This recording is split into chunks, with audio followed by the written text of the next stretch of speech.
پێگەێنانی حکوومەتی ئایندەی عێراق کە لە ناوەندەکانی ڕاگەیاندندا زۆرترین باس و خواسی لەسرە، زۆرینەی سەرکردەی لایەنە سیاسیەکانی هێناوەتە دەنگ و دەوڵەتی یاساش زۆرترین پێداگری لەسەر دەکات.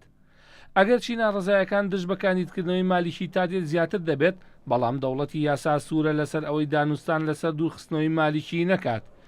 لەو بارەیە قاسم عەرەجی کە یەکێکە لە سەرکردەکانی دەوڵەتی یاسا ڕایگەیاندووە ئەوەی ڕێز لە خواست و ئیرادەی دەنگدەری عێراقی بگرێت و ڕێز لەو دەنگانە بگرێت کە نووری مالیشی سەرۆکوەزیر بەدەستی هێناوە، هیچ مەرجێکی نابێت بۆ دانوستانەکانی پێگەێنانی حکوومەت. وتیشی هەموو مەرجێکی پێشوەخت ڕەت دەکەنەوە کە لەلایەن فراکسیۆنە سیاسیەکانەوە پێشنیار دەکرێن، چونکە لە پێگەیەکدان کە دەتوانن هەموو مەرجەکان ڕەت بکەنەوە. ئەوەی ئێستا ڕکابەری سەرسەختی دەوڵەتی یاسای لیستی مواتنە کە لە هەوڵی پێگەێنانی گەورەترین فراکسیۆندایە بۆ پێگەێنانی حکوومەت و ئەوەش بەڕەوا دەبینێت.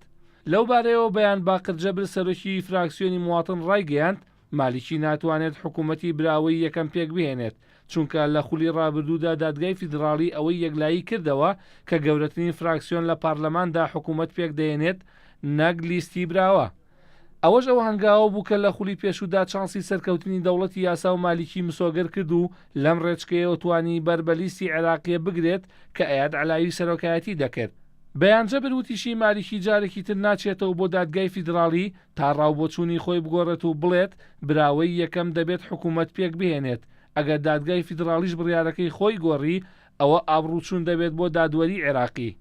ئەوەش وەک ئاماژەیەک بۆ گوشارەکانی ڕابردوویان بۆ گۆڕینی ئەو بڕگە یاساییەی کە پێشتر ڕێگەی دابوو براوەی یەکەم حکوومەت پێک بهێنێت.